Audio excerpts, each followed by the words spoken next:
my son flew to the coast with his wife and mother-in-law, leaving me at the farm to tend the garden. The next day, he called and said, "Mom, what happened to the cards? We can't withdraw a single cent or pay for anything."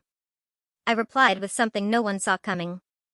Can you imagine pouring your entire life, 73 long years, into your family, sacrificing every dream and every ounce of strength, only to discover they were plotting to throw you away like old, useless furniture?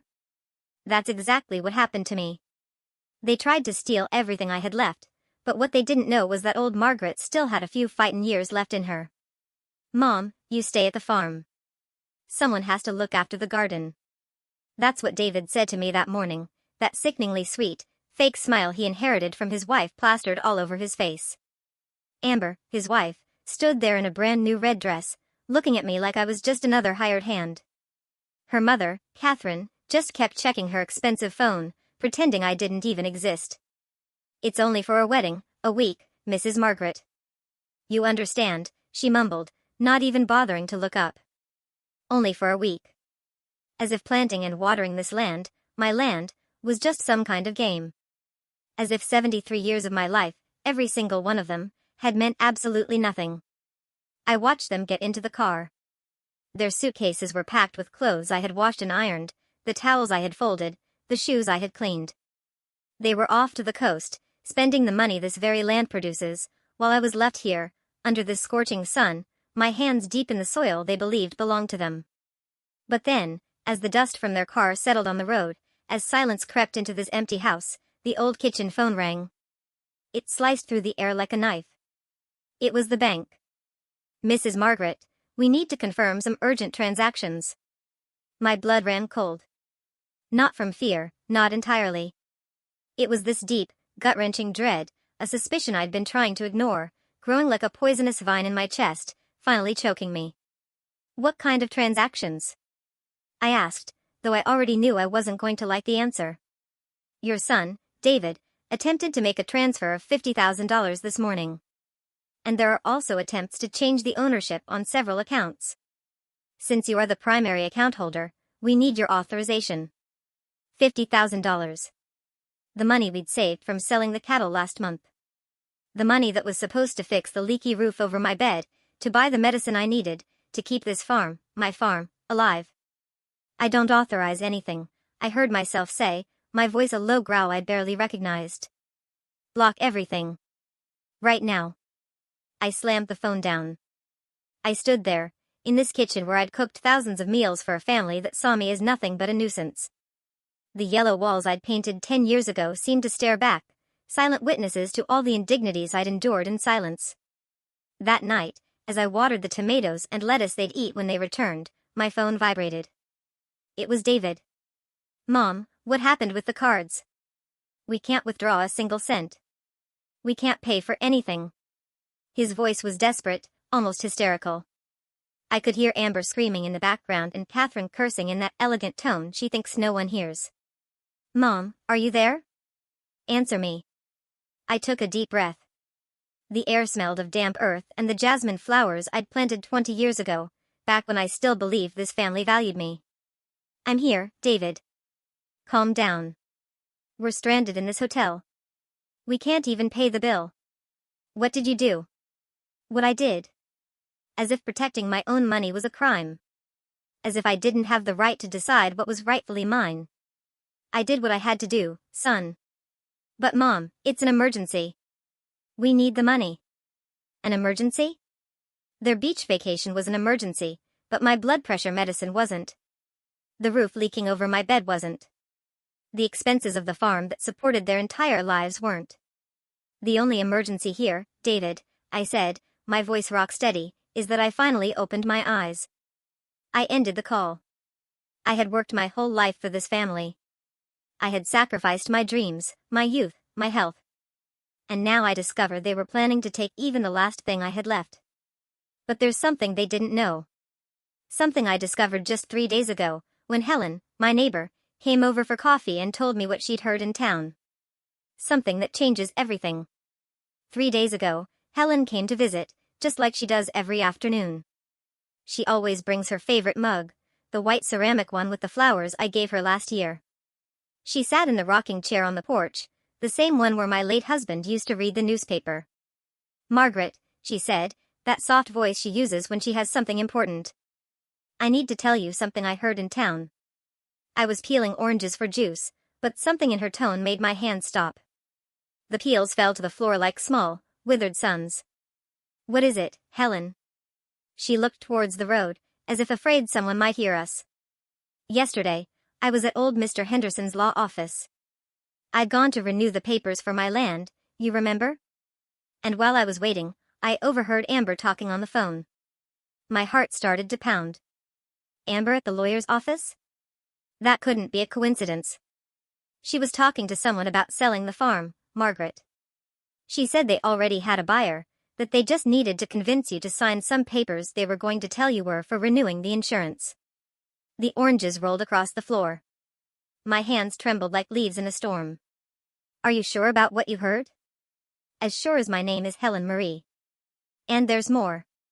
She also mentioned something about changing the bank accounts to David's name. She said it was more convenient for a woman your age. And then, Margaret, I heard something that chilled my blood. She said that after the sale, they were going to take you to a nursing home in the city, that they had already set aside the money to pay for it. A nursing home.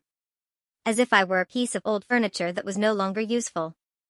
As if these 73 years of life were worth absolutely nothing. I couldn't sleep that night.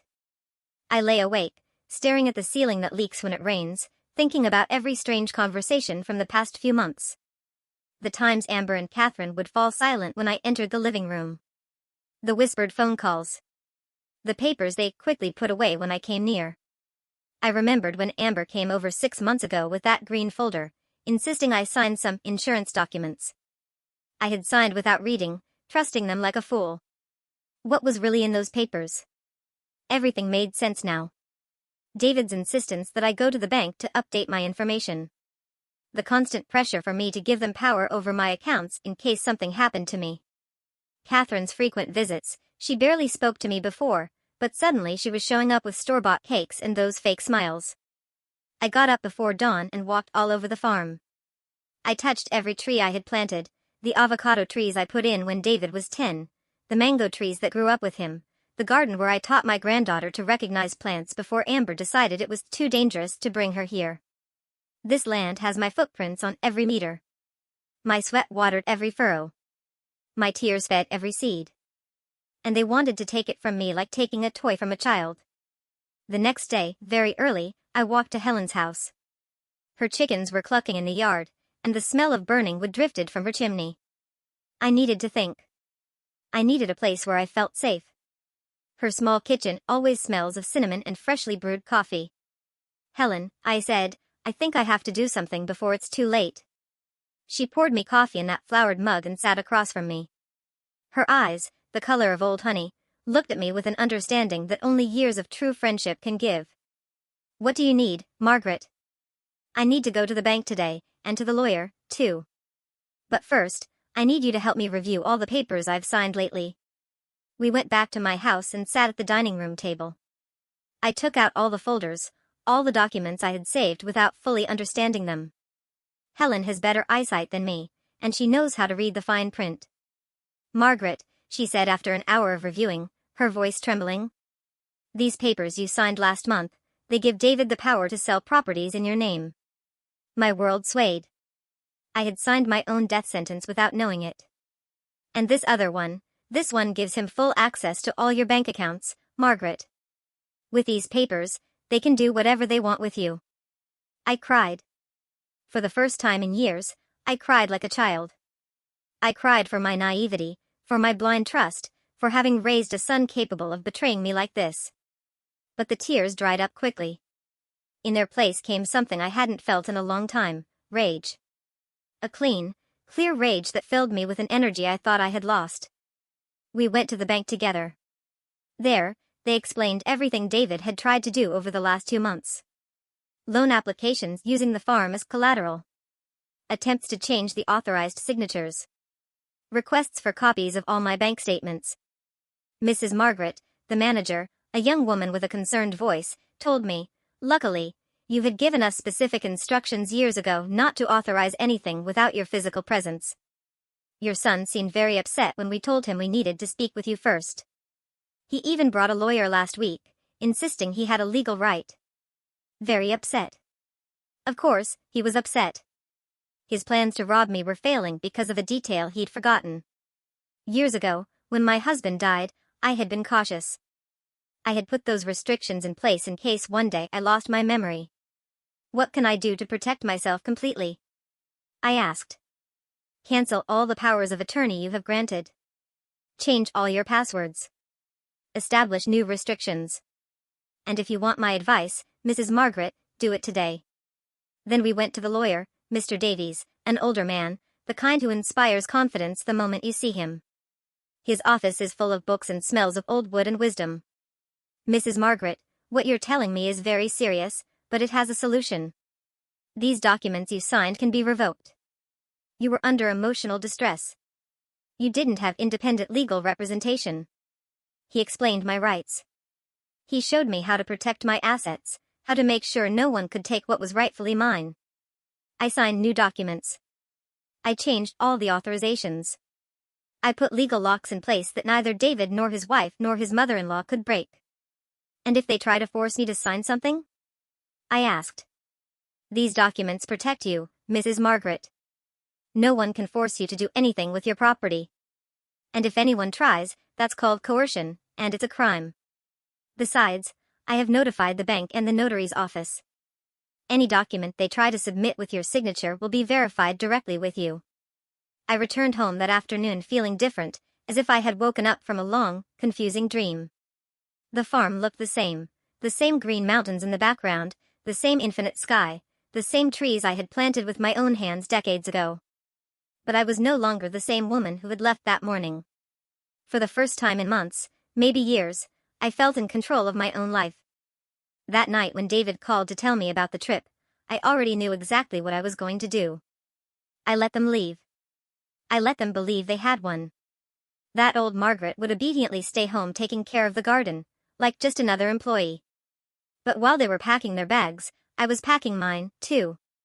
Not to go anywhere, but to stay, to plant my roots deeper than ever. And when the bank phone rang the next day, I was ready. The storm was just beginning. But for the first time in a long time, I had the umbrella. David's call woke me up on the second day of their vacation. His voice sounded different, higher pitched, with that tone he used as a child when he knew he'd done something wrong. Mom, there's a problem. The cards aren't working. None of them. I sat up in bed slowly, feeling the morning sun stream through the window overlooking the yard. The chickens were already clucking, asking for their food. Life was going on as normal here, while theirs was falling apart 200 miles away. What kind of problem, David? We can't pay for anything. Not the hotel, not the food, not the gas. It's like all the accounts are frozen. I heard Amber screaming in the background. Her voice was distorted over the phone, but I managed to make out a few words, useless. Your mother. Fix this, Mom. I need you to go to the bank right now. It must be a system error. A system error. As if I were that naive. It's not an error, David. Silence. A long silence, filled with the sound of the waves I could hear in the background. They were at the beach, under expensive umbrellas, while I was supposed to be sweating in the garden. What do you mean it's not an error? I mean, I cancelled all the cards. I froze all the joint accounts. I revoked all the authorizations you had. Another silence. This one heavier than the last. Mom, you can't do that. We depend on that money. We? As if we were partners. As if they had worked a single day on this farm to earn that money. And whose money do you think that is, David? It's family money. You can't just leave us stranded here. Family. That word they had been using to manipulate me for months. Family when they needed money. Family when they wanted me to sign papers. But not family when they were planning to sell my house and lock me in a nursing home. David, come home. All of you. Right now. We can't come. We don't have money for gas. Then walk, or borrow, or do whatever you have to do. But come home. I hung up before he could answer. My hands didn't tremble this time. I felt strangely calm, like when the shock wears off after an accident and you realize you're still alive. That morning, I worked in the garden like never before. I planted new seeds of cilantro and parsley. I watered the tomatoes that were beginning to ripen. I pulled the weeds that were growing between the lettuce. Every movement was an affirmation. This land is mine. These plants are mine. This life is mine. Helen arrived around noon, as always. But this time, she didn't bring her flowered mug. She brought a bag full of freshly made pastries and a bottle of bourbon. To celebrate, she said with a smile that crinkled her whole face. Celebrate what? That you finally got your nerve back, Margaret. We sat on the porch, eating pastries and taking small sips of the bourbon that burned my throat in the best way. The midday sun fell on us like a blessing. Do you think I did the right thing? Helen? Honey, the only thing you did wrong was taking so long to do it.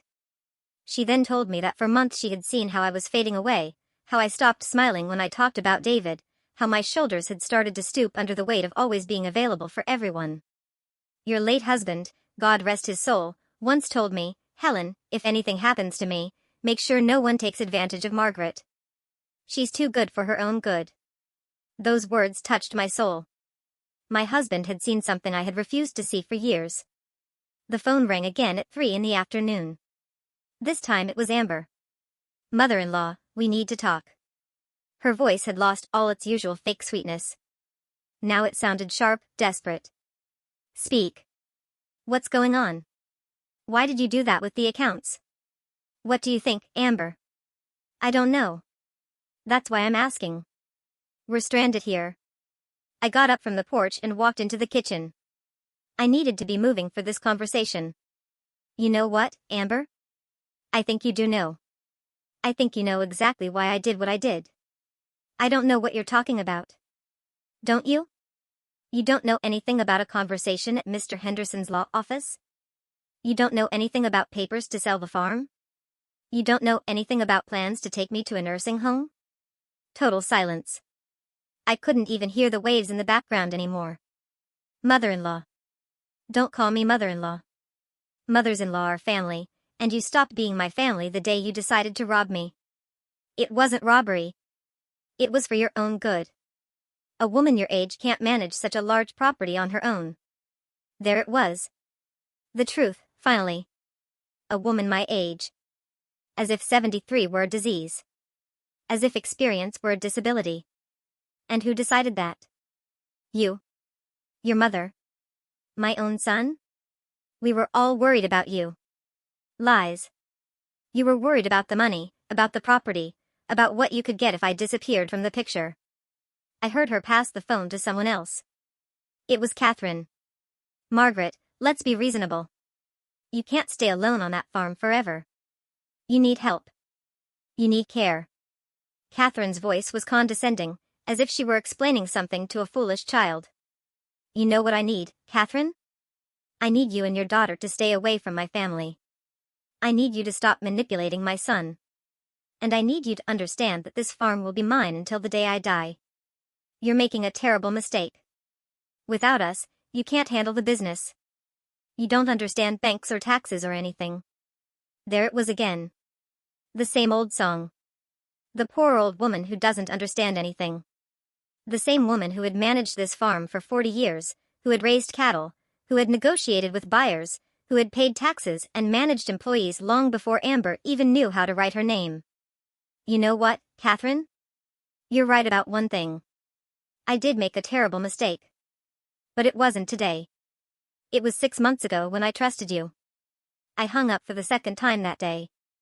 This time I trembled a little, not from fear, but from a strange energy that was coursing through my body, as if I had been asleep for years and was finally waking up completely. Helen was still on the porch, rocking gently and looking at the mountains. Everything okay? She asked without turning to look at me. Everything's perfect. That night, I had dinner alone for the first time in months without feeling lonely.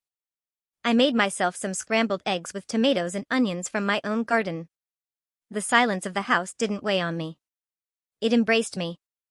After dinner, I went out to the yard and looked at the stars. It had been years since I had seen them so clearly. Maybe because it had been years since I had taken the time to look up. They would be back tomorrow, furious, desperate, probably with a new plan to convince me I had lost my mind. But for the first time in a long time, I knew exactly who I was and what I wanted. They arrived at dusk on the third day, like a storm you see coming from afar. David's car kicked up a cloud of dust on the road that took several minutes to settle. I was watering the plants in the garden, but I left the hose running and sat in the rocking chair on the porch to wait for them. They got out of the car like actors in a poorly rehearsed play. David first, with that scolded child face he used to make when his father caught him in some mischief. Amber next, in her wrinkled green dress and her hair disheveled from the trip. And finally, Catherine, adjusting her sunglasses even though the sun was already setting. None of them looked at me directly at first. They just stood there, as if waiting for me to speak first, as if I owed them an explanation. The silence stretched so long that even the crickets fell quiet. "Well," I finally said without getting up from the rocking chair. David was the first to walk towards the porch. His steps sounded heavy on the wooden planks his father had laid 15 years ago. "Mom, we need to talk." "Talk." He sat on the step, the position he used as a child when he wanted me to forgive him for something. But he was 42 years old now, and childhood tricks no longer worked on me. "I don't understand what happened. Why did you do what you did? You really don't understand, David?" Amber approached then, with those high heels that had no place on a farm and made her walk like a duck. "Mother-in-law, I think there was a misunderstanding. We never meant to hurt you." I looked at her directly for the first time. Her eyes were swollen. She had probably cried during the trip, but they weren't tears of remorse. They were tears of frustration for having lost. "A misunderstanding? Is that what you call planning to sell my house behind my back? We just wanted what was best for you." Catherine had stayed by the car as if ready to flee at any moment, but her voice carried clearly to the porch. "Margaret, a woman your age shouldn't be alone in such an isolated place. It's dangerous." I got up from the rocking chair for the first time since they arrived. My legs felt solid, firm, as if they had regained a strength I had forgotten I had. "Dangerous? You know what's dangerous, Catherine? Trusting family who plan to rob you. Signing papers without reading because you think your own son would never harm you." David stood up, too. In his eyes, I saw something I had never seen before, fear. Fear that his plan had completely failed. "Mom, the papers you signed were just to protect you, so that if something happened to you, we could help you." "Protect me by calling me crazy? By telling people in town I'm losing my memory?" The color drained from his face. He didn't know that I had heard that conversation last week when they thought I was napping. "I never." "Yes, you did. You told Mr. Henderson that I was starting to show signs of dementia, that sometimes I didn't remember things, that it was necessary for you to have legal control over my decisions." Amber took a step back. Her heels sank into the soft garden soil.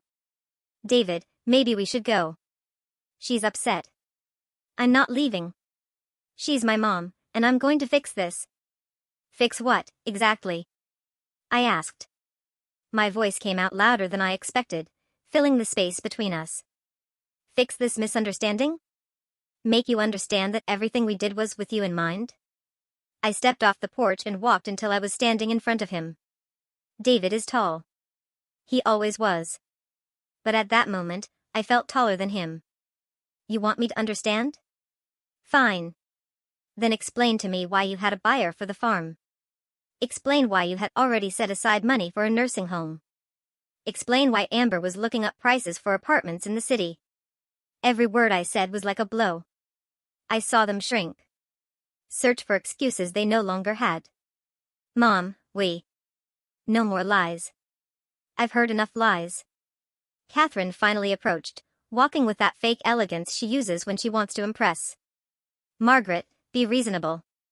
You can't live alone forever. You need someone to take care of your affairs. Someone like you? People who plan to rob me and then throw me out like an old dog?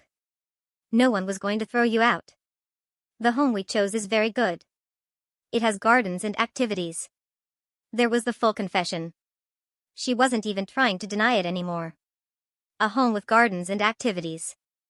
"And when did you ask me if I wanted gardens and activities?" David ran his hands through his hair, frustrated. Because we knew you would say no. You're too stubborn to accept help. Help? Is selling my house help? Is stealing my savings help? We weren't going to steal anything. The money was going to be used to take care of you. Lies. The money was going to be used for them to live comfortably while I rotted in a nursing home. Amber started crying again.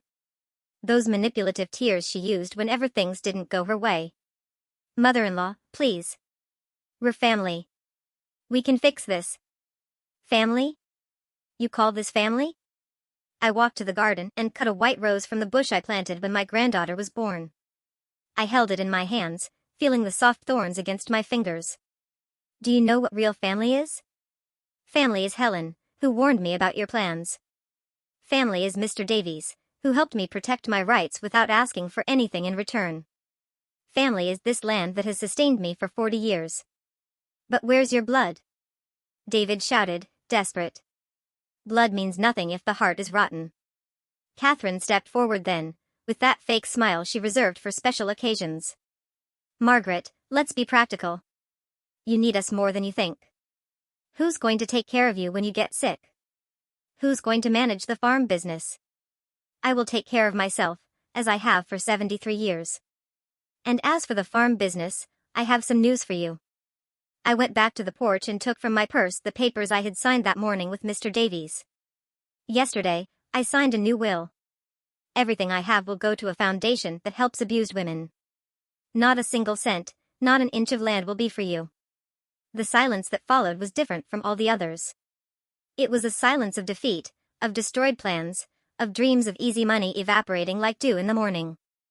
David sat on the step again, but this time not like a child seeking forgiveness. He sat like a man who finally understood the consequences of his actions. Mom, you can't do that.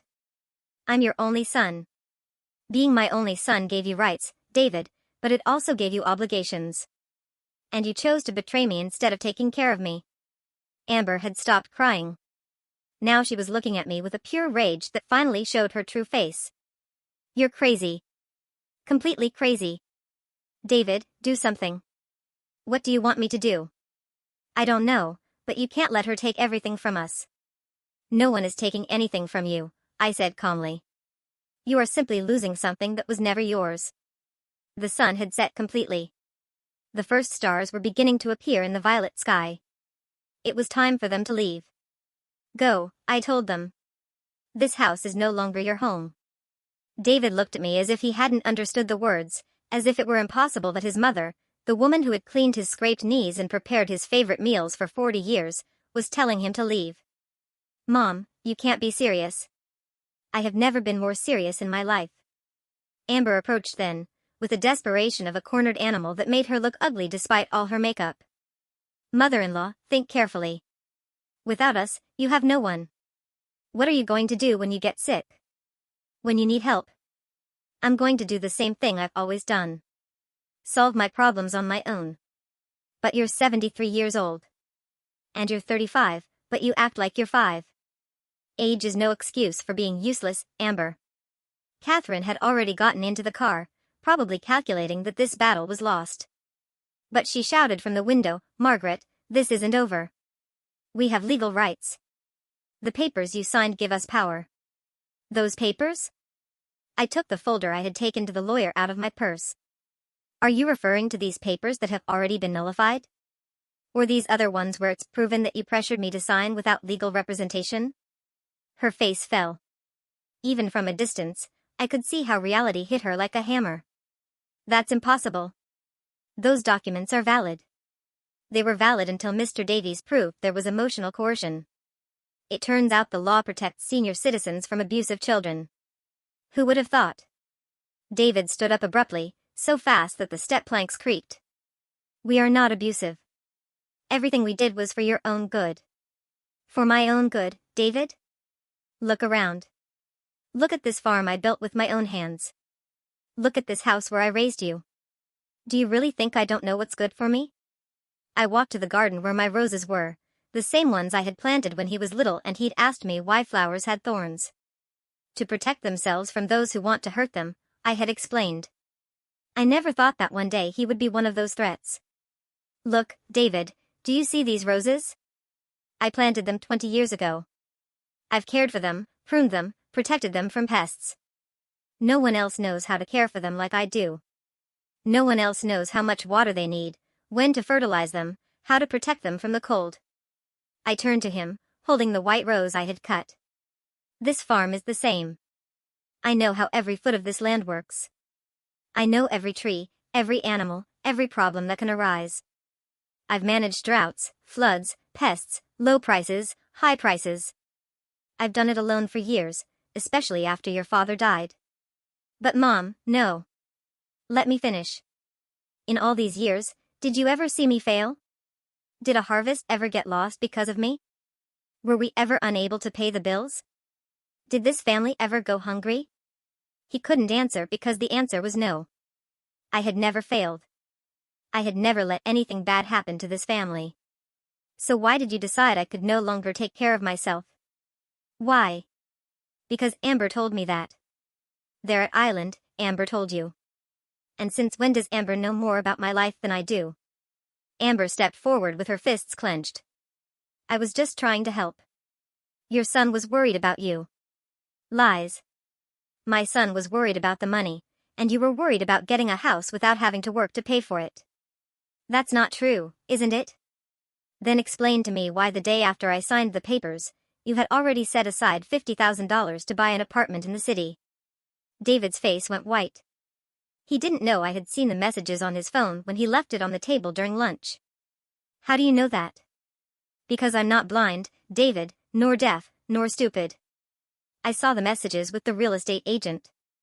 I saw the floor plans for the apartment you wanted to buy with my money. Catherine got out of the car again, but this time she looked like a wounded beast. All of this is normal. Children always inherit from their parents. We were just speeding up the process. Speeding up? Do you mean you were waiting for me to die? No. I mean it was logical to plan for the future. The future? My future? Without asking me what I wanted for my future. I walked to the fence that divides my property from Helen's. In the distance, I could see the light from her kitchen. She was probably making dinner, unaware that the war that would define the rest of my life was unfolding here. Do you know what my future was in your plans? 3 meals a day in a communal dining room. A single bed in a room I would share with a stranger. Scheduled activities as if I were a 5-year-old child. Visits once a month, if you had time. The home we chose was very good. Amber protested. Did you visit it? Well, we saw the pictures online. The pictures online? You were going to lock up your husband's mother in a place you didn't even know in person? David approached then with that lost child face that broke my heart despite everything. Mom, forgive me. I know we messed up, but we can fix this. We can start over. For a moment. Just a moment. I was tempted to forgive. To hug him like when he was little and had nightmares. To tell him everything was going to be okay. But then I remembered the conversation I had overheard 3 nights ago when they thought I was asleep. David telling Amber, it won't be long now. When she's in the home, we can do whatever we want with the farm. Start over? As if nothing happened? Yes. Exactly. We can forget all this. David, look me in the eyes. He did. In those eyes, I saw the boy he had been, but also the man he had become, a man capable of betraying his own mother for money. I can't forget. And even if I could, I don't want to. Why? Because what you did taught me something important. That family is not just blood. Family is respect. It is affection. It is protection. You took all 3 things from me. Amber started walking towards the car, dragging her feet on the ground. David, let's go. She's not going to change her mind. I'm not leaving. She's my mom. Your mom has already made her decision, and we can't stay here like beggars. David looked at me one last time. In his eyes was something I had never seen before, the understanding that he had lost something forever. Not just the inheritance, not just the money. He had lost his mother. Is there really no way to fix this? There was a way, David. It was called not betraying me. Mom, go. please, before I say something I might regret." He stood there for what felt like hours, but was probably only minutes. Finally, he walked to the car with slow steps, as if each step pained him. Before getting in, he turned one last time. "I love you, Mom." "I loved you, too, David." Past tense. The car started, kicking up dust again. I watched the taillights recede down the road until they became red dots in the darkness. When they disappeared completely, I sat on the porch step. For the first time in days, everything was silent. And for the first time in years, that silence felt like peace. I sat on the porch step until the stars completely filled the sky. The night air smelled of jasmine and damp earth, a scent that had always calmed me. But that night had a different flavor. It tasted of freedom. Helen appeared on the path connecting our properties, walking slowly with a steaming mug in her hands. "Mind if I sit with you?" she asked, though she already knew the answer. "Not at all. In fact, I need the company." She settled on the step next to me and handed me the mug. Hot chocolate with cinnamon. Exactly what my soul needed at that moment. "I saw them leave," she said after a while. "Everything okay?" "Everything's perfect." We sat in silence, sharing the chocolate. Helen has that wisdom of knowing when to talk and when to simply be present. "You know what's the strangest thing?" I finally said. "I thought I would feel sad. I thought I would cry. That I would regret it." "And you don't feel that way?" "No. I feel free. As if a weight I didn't know I was carrying has been lifted from my shoulders." Helen nodded slowly. "My grandmother used to say that sometimes you have to prune the sick branches so the tree can grow healthy." Oblique. That night, I slept better than I had in months. I didn't wake up at 3 a.m. worrying if I had properly secured the bank accounts. I didn't get up thinking about what excuse Amber would invent to ask for money. For the first time in a while, my mind was at peace. The next morning, as I was making coffee, the phone rang. For a moment, I thought it would be David, apologizing or trying to manipulate me again, but it was Mr. Davies. "Mrs. Margaret, good morning. How are you feeling?" "Like new, Mr. Davies." "And you?" "Very well. I'm calling because I wanted to confirm some details of the will we signed yesterday." "Are you sure about your decisions?" "More sure than ever." "Perfect. I also wanted to inform you that your son came to my office very early this morning. He wanted to know if there was any way to contest the changes you made." I wasn't surprised. David had always been persistent when he wanted something. "And what did you tell him?" I explained that the documents are perfectly legal and that you are in full possession of your mental faculties. I also suggested that if he wanted to reconcile with you, he should come and talk to you directly, not through lawyers. And what did he say? He left without a word. After hanging up, I decided it was time to start my new life in earnest. I couldn't stay lamenting the past. I had to build something new, something meaningful. I walked all over the farm, seeing it with different eyes. It was no longer just the property I had inherited from my husband. It was no longer just the place where I had raised my son. Now it was my future, my project, my legacy. The house needed repairs. The kitchen roof had leaks we had ignored for months because we didn't have the money to fix it, according to Amber. But now that I didn't have to support 3 non-working adults, I did have money. I called Mr. Peterson, the town's contractor, an honest man who had worked for us for years. "Mrs. Margaret, what a pleasure to hear from you. How can I help you?" "Mr. Peterson, I need you to come and look at the house. I want to make all the repairs we've been putting off. All of them." "Are you sure?" "That's going to be a big project." "I have time, and I have money." "When can you come?" "I'll stop by tomorrow morning, if that works for you." Next, I called the veterinarian. For months, I had wanted to buy more chickens and maybe some goats, but Catherine complained about the noise and the smell. "Dr. Bell, this is Margaret. Could you advise me on expanding my coop?" "Of course. What do you have in mind?" "I want to start a small farm. Chickens, goats, maybe some pigs. Something that will give me a steady income, but also keep me busy." "That sounds like an excellent idea. Is your family on board?" "My family is me, doctor, and I am completely on board." That afternoon, Helen and I sat at the dining room table making plans. She brought paper and pencil, and I laid all my ideas on the table.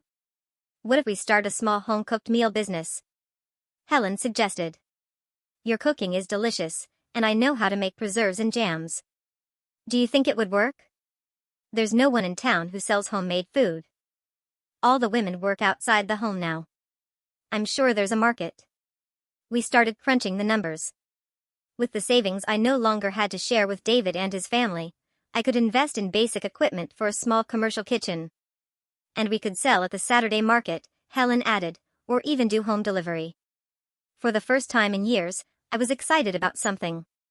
I had a project, a purpose, a reason to get up every morning that wasn't just survival. That night, as I ate dinner alone in the kitchen, I realized something. The house felt bigger. Not emptier, bigger. As if I had reclaimed spaces I didn't know I had lost. The phone rang at 9 at night. It was a number I didn't recognize. Margaret? The voice was of a young, shy woman. Yes, this is Margaret. Who is this, please? It's the wife of Jeremy, your neighbor, Mrs. Thompson's son. Jeremy, the young man who had studied business administration and now worked in the city. What can I do for you, honey? Mrs. Thompson told me you're thinking of starting a food business. I work in marketing, and I was wondering if you would need any help. What kind of help? Well, I could help you with social media, with label design, with promotion. I would love to be part of a project like that. And how much would you charge for that help? Nothing at first. If the business works out, we could talk about a small partnership. But first, I want to help you get off the ground. I hung up the phone with a huge smile. I didn't just have a project. I had a team. The next day, Mr. Peterson arrived early with his tape measure and notebook. We went over the whole house, from the roof to the foundations. Mrs. Margaret, this house is solid. It just needs some love and maintenance. How long would it take to make it like new? About 3 months, working every day. But it's going to look like a palace. Do it. While Mr. Peterson was taking measurements, I walked to the back of the property where I had always wanted to build a small workshop. My late husband had dreamed of having his carpentry shop there, but we never found the time or the money. Now I had both. I took out my phone and dialed the number of the construction company. Good morning. I need a quote for a new construction. What type of construction? A carpentry workshop. And next to it, a small commercial kitchen. When do you need it by? I'm in no hurry, but I want it to be perfect. For the first time in 73 years, I was building something just for me, without having to ask for permission, without having to justify expenses, without having to listen to complaints about the noise or the mess. It was my money, my land, my decision, and it felt glorious. 6 months passed before I heard from David again. 6 months in which my life changed completely, as if I had emerged from a chrysalis and could finally fly. The house turned out beautiful. Mr. Peterson hadn't exaggerated when he said it would look like a palace. New roofs, restored floors, walls painted a soft yellow that made the whole house feel full of sun. The commercial kitchen worked perfectly, and the carpentry workshop was exactly as my husband would have dreamed. Helen and I had turned our home-cooked meal project into a small empire. We sold pies on Tuesdays, pastries on Thursdays, and preserves every day. On weekends, the town market was filled with people who came specifically to buy our products. Mrs. Margaret, Mr. Henderson, the notary, would tell me every time he passed by our stall, "You've aged backwards 10 years." And it was true. I felt stronger, clearer, more alive than I had in a long time. I worked from 5 in the morning until 7 at night, but it was work that filled me with satisfaction instead of draining me. Jeremy's wife, whose name was Ashley, had been a blessing. She created a social media page that had thousands of followers. She named it Grandma Margaret's Kitchen. And although I protested because I wasn't anyone's grandmother, the name stuck. We had hired 3 young women from the town to help us, young women who needed work and were quick learners. The house, which had been so quiet for years, was now filled with laughter and conversation from early in the morning. We had also started a small program to help women in difficult situations. Women who, like me, had been manipulated or mistreated by their families. We taught them skills, gave them temporary work, and helped them get legal advice.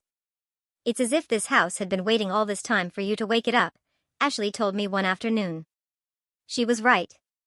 The house had been sleeping, waiting for me to have the courage to live my own life. It was a Tuesday afternoon when David arrived. I was in the workshop sanding some boards to make a new shelf when I heard the car on the road. But this time, he didn't arrive with anger or desperation. He came alone, walking slowly like someone who comes to apologize. I saw him from the workshop window. He had lost weight. His clothes looked less cared for, and he had a several-day-old beard that made him look older. He stood in the yard, looking at all the changes, as if he couldn't believe it was the same house. I came out of the workshop, wiping my hands on my apron. I didn't run to him, but I didn't hide either. "Hi, Mom." "Hello, David." We stood there, separated by a few feet that felt like miles. "The house looks different. It's alive again." He nodded slowly, as if he understood the message behind my words. "Can I sit down?" "It's your decision." He sat on the porch step, in the same place he had sat last time, but now he looked small, defeated. "Mom, I came to apologize." I didn't answer. I had learned the power of silence. I know what we did was wrong. I know there's no excuse, but I wanted you to know that I've realized everything. Everything what? That you were right, that Amber manipulated me, that I lost the most important person in my life because of greed. And Amber, she left 3 months ago. She took everything she could and left with a man she met in the city. I didn't feel satisfaction hearing that. I didn't feel pity either.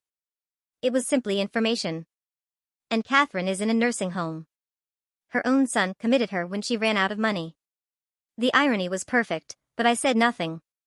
"Mom, I know I don't deserve forgiveness. I know it's probably too late, but I wanted you to know that I've learned. That by losing you, I realized what really matters in life." I sat in the rocking chair, but kept my distance. "What do you want, David?" "Nothing. I'm not here to ask for anything. I'm just here to tell you that I love you, that I've always loved you, even if my actions said otherwise." "And what have you been doing these months?" "Working. I work in construction now. It's hard, but it's honest. I sleep in a rented room, eat at cheap diners. I'm trying to understand how I became so stupid." For the first time in the conversation, his eyes filled with real tears. Not tears of manipulation, but of real remorse. "I see the life you've built without us. And I realize that we were the ones holding you back. You didn't need us to take care of you. We were the ones who needed you." At that moment, Helen came out of the kitchen, wiping her hands on her apron. "Margaret, everything okay?" "Everything's fine, Helen. I'd like you to meet David, my son." Helen looked at him with that look older women have when they're sizing up a man. A look that sees straight into the soul. "A pleasure, David. I've heard a lot about you." David turned red. He knew exactly what kind of things Helen had heard. "The pleasure is mine, ma'am." "Are you staying for dinner?" David looked at me, waiting for my answer. "You can stay if you want. But not as family. As a guest." "I understand." Helen left, but not before winking at me. She knew she was giving me space to decide what to do. "Mom, do you think that someday we could try to be a family again?" "I don't know, David. Family isn't something you can break and glue back together like a vase. Once trust is broken, things are never the same again." "I know, but maybe they could be different. Better." "Better how?" "More honest. More respectful. More real." I looked at him for a long time. In his eyes, I no longer saw the manipulative man who had tried to rob me. I saw the boy he had been, but I also saw something new. Real humility. "Do you know what you have to do if you want to try to rebuild something with me?" "What?" "You have to earn it. Not with words, but with actions. You have to prove to me over months, maybe years, that you have truly changed." "How?" "By working honestly. By living honestly. By respecting my decisions, even if you don't like them. By treating me like a whole human being, not like an old woman who needs to be cared for." "And if I do all that?" "If you do all that, maybe someday we can be friends. But we will never go back to being the mother and son we were before." That relationship died the day you decided to betray me. He was quiet for a long time. Finally, he nodded. I understand. And I accept those conditions. Good. Then you can start by staying for dinner. But then you leave. And if you want to come back, you let me know beforehand. Thank you, Mom. You don't know what this means to me. Don't call me Mom yet. Call me Margaret. You have to earn the right to call me Mom again. That night, the three of us had dinner in silence. David ate slowly, as if it were the first home-cooked meal he'd had in months. It probably was. When he finished, he helped me wash the dishes without being asked. Helen had gone to her house, leaving us alone. The food was delicious, he told me. Thank you. Can I ask you something? Ask. Are you happy? The question took me by surprise. No one had asked me that in years. Yes, I said after thinking about it. For the first time in a long time, I am happy. He left that night without promising to return. Without asking for anything more, he just left. And for the first time in months, the goodbye didn't feel like a war. David came back 3 weeks later. This time he called before coming, as I had asked him to. Margaret, can I visit you on Sunday? I wanted to help you with something if you need it. Help me with what? With whatever. I know you have the food business. Maybe you need someone to carry heavy things or fix something. The offer surprised me. For years, David had avoided any physical work on the farm. He always had an excuse: his back hurt, he had important things to do, that kind of work was for employees. Come on Sunday at 8 in the morning. There are a few things I need fixed. He arrived on time, dressed in work clothes and old boots. He looked different, thinner, but also stronger, as if the physical labor had hardened him in a good way. What do you need me to do? The goat pen needs repairing. Some of the boards are loose. He worked for 4 hours without complaining. I watched him from the kitchen window while I prepared dough for pastries. He moved differently, with more care, with more respect for the tools and materials. He was not the same man who once considered this type of work beneath him. At noon, I brought him a glass of cold water and a plate of food. Thank you, he said, and sat down to eat on the ground, leaning against a tree. Why are you doing this, David? Fixing the pen? All of this coming, working, acting like you're a different person? He chewed slowly before answering. Because when I lost you, I realized I had lost the only person who really knew me. The only one who loved me unconditionally. I loved you unconditionally until you put conditions on it. I know. And I also realized something else. What? That I never really knew you. I thought you were just my mom, the woman who took care of me. But you're so much more than that. He looked around, seeing the thriving business, the improvements to the house, the new energy in everything. You're a businesswoman. You're a leader. You're a woman who can build an incredible life from scratch. And I was so blind I didn't see it. His words reached me. But I didn't let myself get carried away by emotion. And what do you want to do with that information? I want to get to know you for real. As the person you are, not as the idea I had of you. That's going to take time. I have time. He finished his work and left without asking for anything more. Without asking when he could come back, without suggesting we eat together, without trying to force an intimacy that no longer existed. Over the next few months, David came every 2 weeks. He always called before. He always came to work. He fixed the roof of the chicken coop, painted the fence, helped build a new storage area for the business. Helen watched him with the prudence of an older woman who has seen many broken promises. What do you think of him? I asked her one afternoon. He's trying to be different, but time will tell if it's real or just an act. How can I tell the difference? Men who really change don't make a show of their change. They just change. She was right. David didn't talk much during his visits. He didn't try to impress me with grand gestures or dramatic promises. He just worked, ate what I offered, and left. One day, he arrived with bruises on his hands. What happened to you? A fight at work. A coworker was harassing a new girl, saying nasty things to her. I told him to stop, and he told me to mind my own business. I told him that respecting women was my business. He hadn't said those words to impress me. He had said them because it was the truth. And for the first time in months, I felt something like pride for my son. But the real change I saw 6 months later when he arrived accompanied by an older woman. "Margaret, I'd like you to meet Mrs. Davis. She's my boss on the construction site."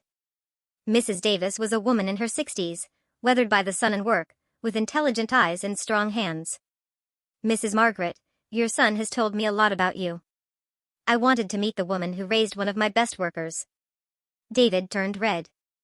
"David is responsible, punctual, and never complains about hard work," Mrs. Davis continued. "But most importantly, he respects the women on the team. That's not common in this business." After they left, I thought about Mrs. Davis's words. David had really changed, not just with me, but in all aspects of his life. He called me that night. "Margaret," he said, "I wanted to thank you." "For what?" "For giving me the chance to get to know you. And for teaching me what respect means." "I didn't teach you anything, David. You decided to learn." "Maybe, but you had to be very strong to cut me off when it was necessary. Another mother would have forgiven me without another thought, and I would have remained the same terrible man. And now I'm different. Not perfect, but different. And it's thanks to you having the courage to tell me the truth." A year after that first reconciliation visit, David arrived with a proposal. "Margaret, I've been thinking about something." "About what?" "Would you like for us to be partners?" "Partners in what?" "In the business. Not as a son who inherits, but as a partner who contributes work and earns his share." The idea intrigued me. "What would you contribute?" "Physical labor, deliveries, building a larger kitchen if you decide to expand. And something more important, respect for your leadership." "And what would you want in return?" "A fair salary, a share of the profits if the business grows, and maybe someday, if I earn it, for you to call me your son again." I looked at him for a long time. In his face, I no longer saw the manipulative man who had tried to rob me. I saw someone who had paid the price for his mistakes and had decided to build something better. And what if things go wrong? If we fight again? Then we part ways as partners who didn't work out, but not as enemies. And if it works? If it works, we build something together. Something we can both be proud of. It was a risky proposal, but it was also an honest one. "Give me time to think about it." "All the time you need." That night, I spoke with Helen. "What do you think?" "I think he's not the same man who betrayed you, but I also think you're not the same woman who let herself be betrayed." "Do you think I should try?" "I think you should do what makes you happy, but with your eyes wide open." 2 weeks later, I gave him my answer. "I accept the partnership, but with very clear conditions." "Whatever you say." "A written contract. A review every 6 months. And at the first sign of disrespect, it's all over." "I accept." "Good. Then we start on Monday." "And David, yes, you can call me Mom again. You've earned it." For the first time in almost 2 years, I saw him cry. But these were tears of gratitude, not of manipulation. "Thank you, Mom. I won't fail you again." "I know, because if you do, this time there won't be a third chance." "I know, and I promise you won't need one." 3 years have passed since David and I became partners. 3 years in which we have built something that neither of us could have imagined when everything fell apart. The business grew beyond our wildest dreams. Grandma Margaret's kitchen now has 2 locations, one in town and one in the city. We employ 15 people, all women from the area who needed decent work. Ashley, the young woman who helped us with marketing, is now our general manager. But the most important thing is not the numbers in the bank accounts. The most important thing is what we built as a family. David kept every one of his promises. He works from 5 in the morning until night. He handles deliveries. He supervises the construction of new facilities. And never, not once, has he questioned my decisions as the boss. "You know what I like most about working with you," he told me recently as we were loading boxes for a large delivery. "What?" "That I finally see you for who you really are. Not as the mom who took care of me, but as the smart and strong woman you always were." Those words filled my heart in a way I hadn't felt in years. Helen is still my partner and my best friend. She now officially lives in the house with me. We turned the guest room into her personal bedroom. And at night, we sit on the porch planning new projects while we drink herbal tea we grow in our garden. Can you imagine if they had told us 5 years ago that we would be successful businesswomen in our 70s, she says, laughing. I would have told you that you were crazy, and you would have been wrong. The program to help abused women became a real foundation. We have a small shelter at the back of the property where women fleeing abusive situations can stay while they rebuild their lives. We teach them skills, help them with legal advice, and support them until they can stand on their own. Yesterday, a 25-year-old woman arrived with 2 small children. Her husband had threatened to take the children away if she left him. The same threat Amber had used on me, but with my own resources. Can I really stay here without paying anything? She asked me with eyes full of fear. Not only can you stay, but you're going to learn to do something you like that will give you financial independence, and when you're ready to leave, will help you find your own place. Why are you doing this for me? You don't know me. Because all women deserve the opportunity to live with dignity, and because someone taught me that sometimes you have to be very brave to save your own life. This morning, as I was preparing dough for Tuesday's pies, the phone rang. For a moment, I thought it would be David apologizing or trying to manipulate me again, but it was Mr. Davies. Mrs. Margaret, I'm calling to give you some news. Good or bad? Very good. Your foundation just received an anonymous donation of $50,000. I sat in the nearest chair. $50,000. The same amount David had tried to steal years ago. Do you know who made it? I can't tell you, but I have my suspicions. That afternoon, when David arrived from work, I confronted him. It was you who donated the money to the foundation. He turned red, just like when he was a child and I caught him doing something he shouldn't. How did you know? Because it's exactly $50,000, the same amount you tried to steal. It's not all the money I owe you, but it's a start. David, that money was for you, too. You're my partner. No, Mom. That money was my way of closing a circle, of turning something bad into something good. I got up and hugged him. A real, deep hug, full of the love that had been stored away for years of pain. I'm proud of you, Mom. And I'm proud to be your son. This afternoon, as the sun sets over the mountains that have seen my whole life, I sit in the rocking chair on the porch, reflecting on these last few years. The house is full of life again. I can hear laughter from the kitchen where the girls are finishing up cleaning after a day's work. I can hear voices from the shelter where the women we are helping are reading stories to their children. I can hear the sound of the goats and chickens in the pen that David repaired with his own hands. Helen comes out of the kitchen with 2 cups of hot chocolate, as she does every night. What are you thinking about? She asks. That my husband was right. About what? He once told me that women are like trees, that we can survive the most terrible droughts, but that when the rains come, we bloom more beautifully than before. He was a wise man. Yes, and I think he would have liked to see what I've become. David arrives in his truck, tired but smiling.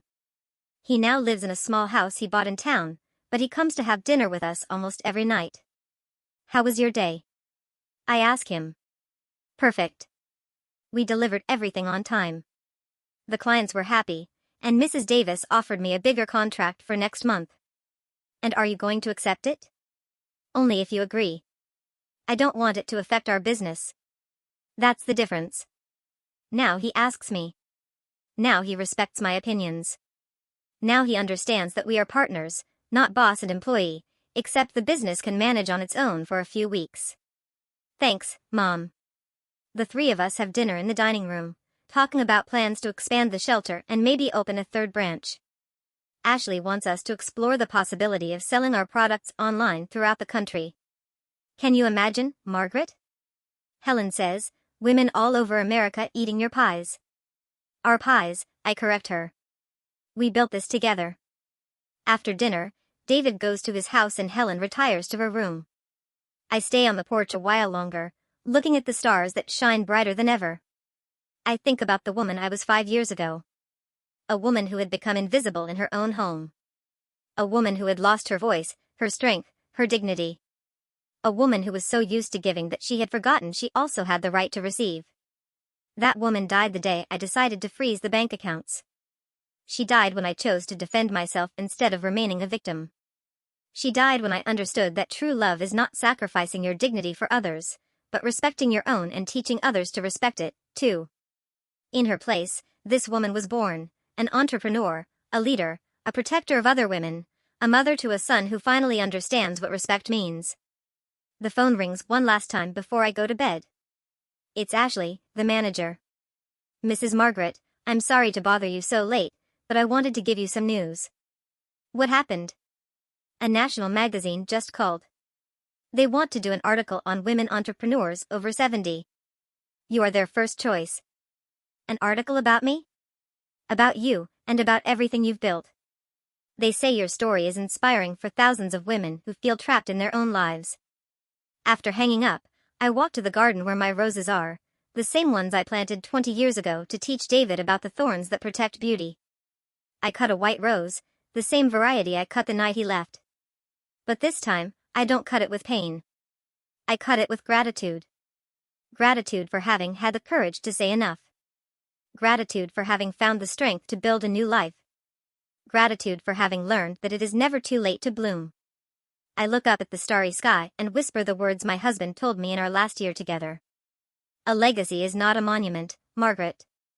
It is a map you leave for others to find their own way. I finally understand what he meant.